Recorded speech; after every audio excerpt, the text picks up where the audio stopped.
Assalamualaikum warahmatullahi wabarakatuh.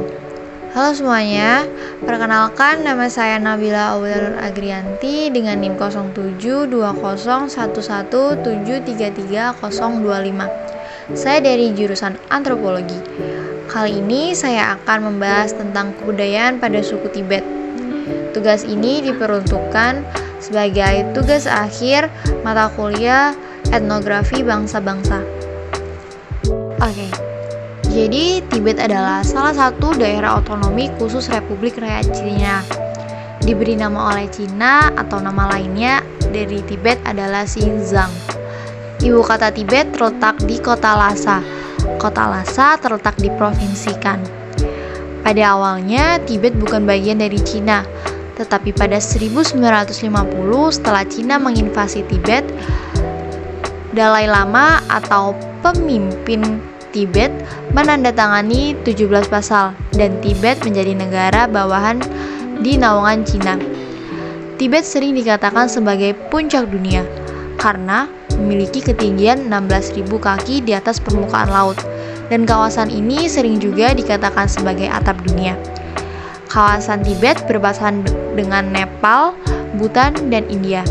Luas negara Tibet sekitar 1.228.400 km persegi. Bahasa yang digunakan di Tibet sendiri adalah bahasa Tibet. Mayoritas penduduk Tibet beragama Buddha. Selanjutnya yaitu Dalai Lama. Dalai Lama memiliki arti Dalai Lautan dan Lama Guru. Dalai Lama di Tibet adalah pemimpin pemerintahan.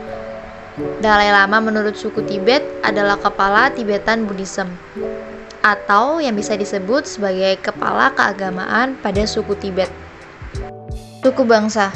Suku bangsa yang ada di Tibet antara lain suku bangsa Tibet, suku bangsa Han, suku bangsa Hui, dan suku bangsa Monpa.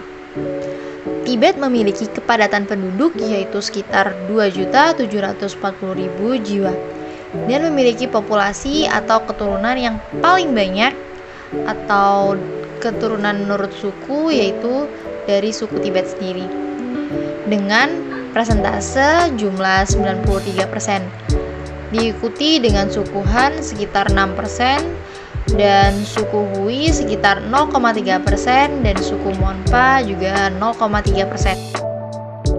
Kebudayaan suku Tibet. Kebudayaan suku Tibet yaitu salah satunya cara mereka menyapa atau memberi salam.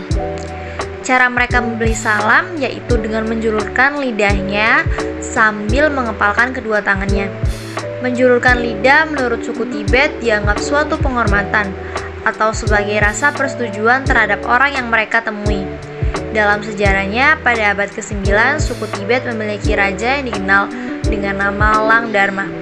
Raja ini dikenal sangat kejam dan memiliki lidah yang berwarna hitam hingga akhir hayatnya. Dikarenakan mayoritas suku Tibet beragama Buddha yang mempercayai tentang adanya reinkarnasi, dan pada saat itu masyarakat sangat takut akan Raja Lang Dharma bereinkarnasi kembali. Oleh karena itu, suku Tibet mulai menyapa sambil menjulurkan lidahnya.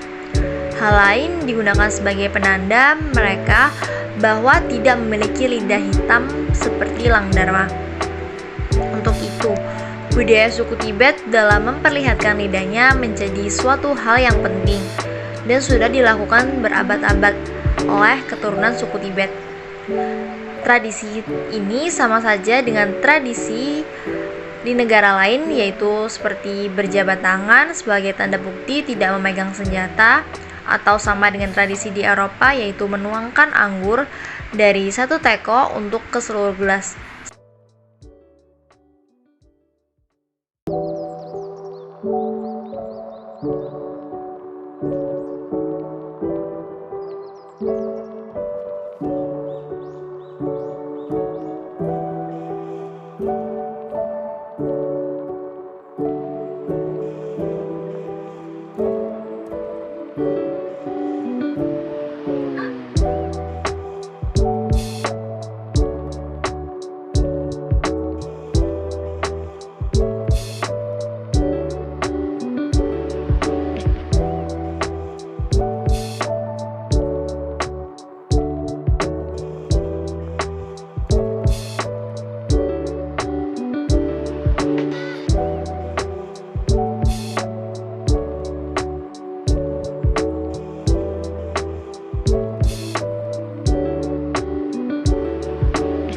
Oke, setelah melihat video cuplikan tadi, apakah menurut kalian ini suatu hal yang lazim dilakukan di zaman sekarang? Tetapi dalam suku Tibet, tradisi ini sudah dilakukan sejak berabad-abad yang lalu. Tradisi ini dinamakan pemakaman langit. Pemakaman langit sendiri memiliki arti yaitu upacara pemakaman di mana jenazah dipotong-potong dan dijadikan makanan bagi burung pemakan bangkai atau burung nazar. Tujuan dari tradisi ini menurut suku Tibet yang menganut agama Buddha yaitu karena mereka mempercayai perpindahan roh atau reinkarnasi dan mereka tidak melihat tubuh manusia untuk suatu kebutuhan yang harus dipertahankan, sehingga mereka melakukan tradisi pemakaman langit. Menurut tata cara tradisi ini, yaitu ketika seseorang meninggal, jasadnya akan dibungkus kain putih dan diletakkan di sudut rumah selama beberapa hari, yaitu 3-5 hari. Selanjutnya, para rahib atau yang biasa disebut pemimpin doa untuk melakukan doa di sekitar jenazah dan membakar kemenyan. Selanjutnya, anggota keluarganya memilih hari di mana dianggap beruntung untuk jasad diantarkan ke pemakaman langit.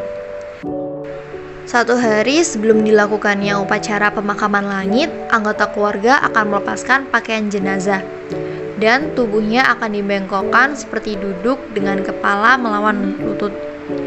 Dan pada saat hari di mana akan dibawa ke pemakaman, sebelum jenazah dilakukan prosesi pemakaman langit, tubuhnya akan dipotong-potong oleh rok kiapas atau mesin pemecah tubuh. Tujuan dari proses ini yaitu membuat kemudahan bagi jiwa yang meninggal terus berlanjut. Setelah itu, potongan-potongan yang sudah dihancurkan akan dicampurkan dengan sampah atau yang disebut makanan asli orang Tibet yang terbuat dari tepung barley. Hal ini ditujukan agar burung-burung yang lebih kecil daripada burung nasar bisa turut serta memakannya, seperti contohnya burung gagak. Selanjutnya dalam proses ini yang harus diperhatikan adalah ketika membawa tubuh, pemotongnya harus tertawa karena suku Tibet percaya menjaga suasana hati dapat membantu orang yang mati ini untuk menuju ke tempat yang lebih indah dalam kehidupan berikutnya.